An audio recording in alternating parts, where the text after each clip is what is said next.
بەڵێ بینەرانی پایتەخت میدیا ساوتان لەبێت من لە گوندی شەناغەی سەر بەناحی سەرگەڕانم وا دیارە دوای دروستبوونی گرژی و ئاڵۆزی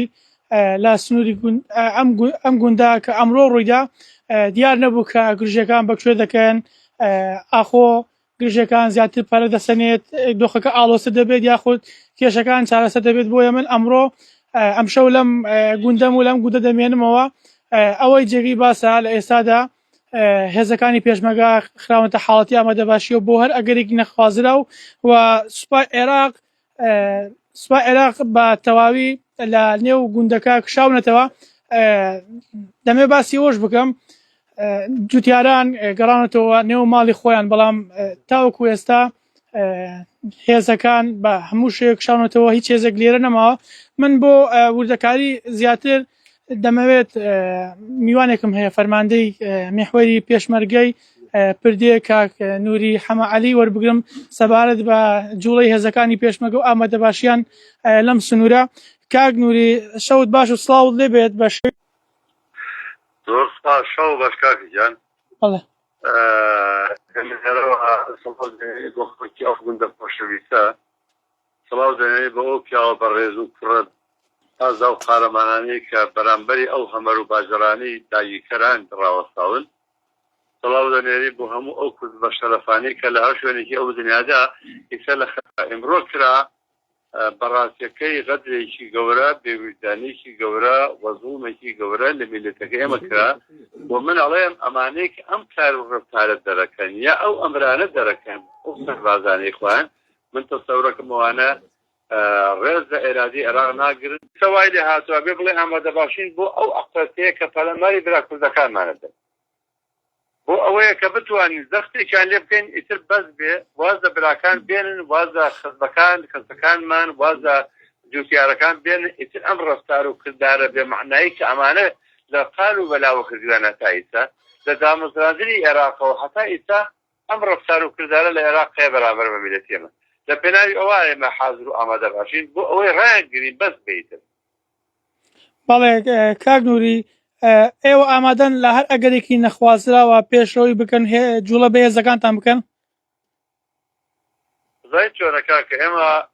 لە ڕابردوو لە ئیسەیشە لە داهاتووشە حەزمان لە شەڕ نییە و حەزمان لە مەشاکل نییە. ئێستا وەزی عێراق زۆر تەواو نییە. ئێمە لەگەڵ عێراقیەکان وا خەریکە لە زۆر لەسەر شتەکان ڕێگەکەوین وا خەریکە نەوتی هەرێمی کوردستان ئەڕواتە دەرەوە وا خەریکە چارەسەری موچەی فەرمانبەرانی هەرێمی کوردستان ئەکرێ وا خەریکە زۆر علاقاتەکان باشە بێ ئاسوودە ئەبێ ئارام بێتەوە لەپڕ جەماعەتێک لە عێراقا دروستە بن ئەیانێ مەشاکیلەکان بخۆزنەوە بە ئاقارێکی تریا بەرەو مەشاکل دروست بن. بەڵێ ئێمە حازرین ئەگەر ئەو وەزارانە گیرێمە قبول ناکەیت دڵم لە براکان ما بکرێت. کاک نووری ئێوە دڵنیایی چی بە جوتیارانی گوندەکانی سەرگەڕانە دەنەتانەوێ چیان پێ بڵێن؟ ئێمە لێرەوە لەم ڕێبایانەوە لە سەنگەرەکانەوە لە پەنای چۆنی برا پێشمەرگە و فەرماندە قارەبانەکانی خۆمانەوە سڵاو بۆوان دەنێریت پێیان دەڵێن ئێوە ڕاستە بە گاڵۆک و بەرد و خۆڵەوە ڕاوەسان بەرامبەر بە هەمەر و باژاری داگیرکەران بەڵام ئێوە براکانتان کوڕەکانتان کەسوکارەکانتان ئەو هێزە بوون لە ڕابردوو لە ئیسکە و لە داهاتووشە دیفاعتان لێکرد ئێمە وەکو پێشمەرگە دیفاعکەرێکی سەرسەختین بەرامبەر بەو داگیرکەرانەی کە ئەو زوڵمە ئەکەن لە نشینەکانی ئێمە. کاک نووری پێت وانییە ئێوە بێخەزیت ئێوە سەرۆک بەرزانیتان هەیە هەموومان سەرۆک بەرزانیمان هەیە هەموومان پێشمەرگەمان هەیە ئیرادەمان هەیە قووەتمان هەیە ڕۆحێتمان هەیە خۆمان لەگەڵا. کاک نووری پێت وانییە ئەوەی کە بەرامبار جوتیارانی کورد دەکرێت لەم ناوچەیە زوڵم بێت یعنی لە کاتێکە ئەوە کاری پۆلیس و کوشتتوکاڵە کە بەپێی یاسا مامەڵیان لەگەڵ بکەن لە کاتێکە ئەم جوتیارانە خۆیان خاوەن مافن ئێستا بەپێی یاسا زەویەکانیان بۆ گەڕێنراوەتەوە بەڵام بەو شێوەیە ڕەفتاریان لەگەڵ دەکەن. کاکە بۆ جێشی عێراقی ئەوانەی کە ناوێن جێشی عێراقیە بەپێی یاسا و بەپێی ڕێستا هیچ ناژوەنەوە مەگە پەرلەمانی عێراق یاسای بۆ دەرنەکردوون مەگە قەرار نەدرا ئەو مڵک و ماڵانەی کە دایی کراوە وەختی خۆی لە زمانی ڕژێمی بەعسا بەعسر ڕووخاوە قەرار نەدرا ئەمانە بدرێژە بە ساحیبەکانیان ئەوانە لە یاسا لای ئەوانە توا هەیە یاسای چی لە ئێوانە بە قوربان ئەوانە زاڵمن مەجالیان هەبێ نایڵن ئێمە هەواش هەڵ بگین هەر هەوا دەست خۆش بێ کاک نووری دوایین پامێت بەڵێ ئەوانەی کە لێ پەلاماری ئەو کەسوکارانە ئێمەدەن بەڵێ ئەوانەی کە ڕۆحی عەرەبایەتیان زۆر بەهێزە بە حسابی خوایان ئەوانەی کە پەلاماری جوتیارێکەدەن ئەوەنە پیاورین بتون پەلاماری ئەو خەڵکە بدەن کە ڕۆژانە بە حەزاران خەڵکی فەلەستینی شەهید دەبێ ناتوانین قسەش بکەن بەرامبەریان. کاک نووری دوایین پامێت بۆ هێزەکانی پێشمەرگا کە ئێستەکانە لە سنووری سەرگەڕان لە ئامادە باشیدان چ پەیامێک کتێبەوەن؟ من لێرەوە چاوی هەمویان ماچەکەم و ئەوانە دەستیان نەگوشم بەو سەرمایە بە تاقموچخانەکانیانەوە بە هەمەر و باجەڕەکانیانەوە بە دۆشکە و قەناسەکانیانەوە بە بێکەسی و چخۆنەکانیانەوە بە ڕۆحەتێکی بەرزی کوردایەتیەوە هەمیشە حاضرن بۆ هەر ئەگەرێک من لێرەوە چاویان ماچەکەم ڕێزم بۆیان هەیە لەگەڵیانە و ئێمە پێشبەری کوردستانین دەست خۆش بۆ خزمەتی خاک و نەتەوەی نیشتمان هەین هەر کەسێ زوڵم کە لە میلەتەکەی ئێمە نەخوا لێ قبوڵەکە نە ئێمە لێ قبوڵەکەین. بەڵێ زۆر سپاس دەست خۆش بێ کاک نووری کە لەگەڵمان بووی زۆر سپاس لە کاتم گرتیت. وەڵام بگیانە بۆ کەس کاکە ڕێز فەرمەتمان هەیە بۆیان چاویان ماچەکەی. دەست خۆش زۆر سپاس هەر بژیت کاک نووری. بەڵێ ئەوەی گوێبیستی بوون گوتەی بەڕێز نووری حەمەعەلی فەرماندەی میحوەری پێشمەرگەی پردێ کە لە ئێستادا ئەو ڕایگەیاند هێزەکانی پێشمەرگە بە تەواوی لە ئامادە باشتان بۆ هەر ئەگەرێک ئامادەن پێشڕەوی بکەن ئەگەر بگاتە ئەو ئاستی ئەوەی کە گرژەکان زیاتر ببن ئامادەن بۆ هەر ئەگەرێکی نەخوازرا و من ئێستا جوتیارێکم لایە لە شەناغە کاک کۆچەر سڵاو لێ بێتەکرد بیت تێرەوە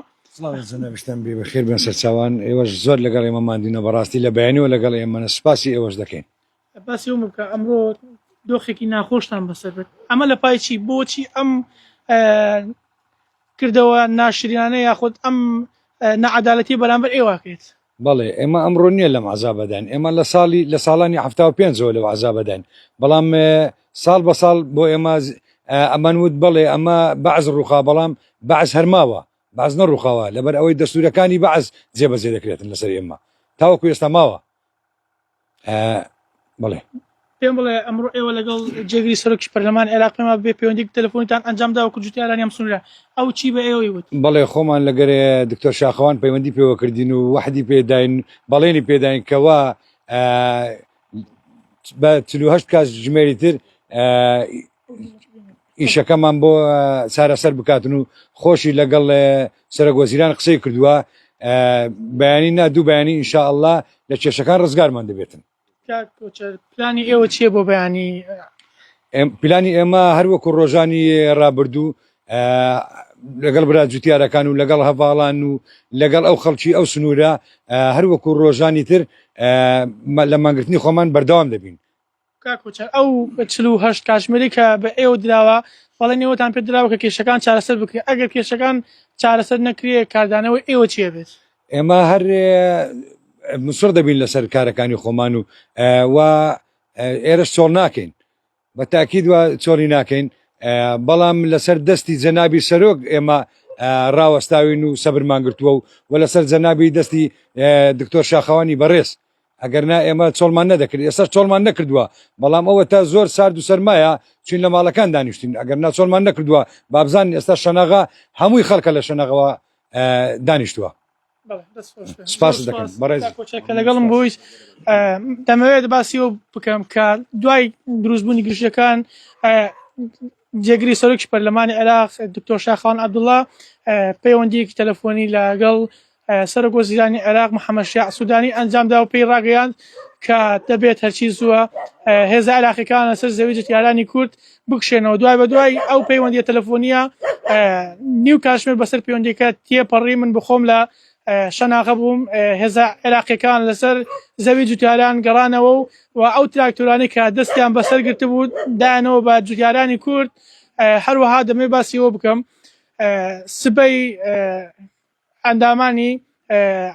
فراکسیۆنی پارتی و یەکێتی لە پەرلەمانی عێراق سەردانی گوندی شەناغە دەکەن بە هەمان شێوە ئەندامانی فراکسیۆنی پارتی یەکێتی لە ئەنجومەنی پارێزای کەرکووک و شاندێکی وەزارەتی داد بە هەمان شێوە سەردانی سوتارانی گوندی شەناغە دەکەن تاوەکو بەدەم کێشەکانیانێ و بێن و کێشەکانیان چارەسەر بکەن. بەڵێ ئەوەی گوێبیستی بوون دوایی زانیاری و پێشهاتە لە گوندی شەناغە و سەرگەڕان بە تایبەتی.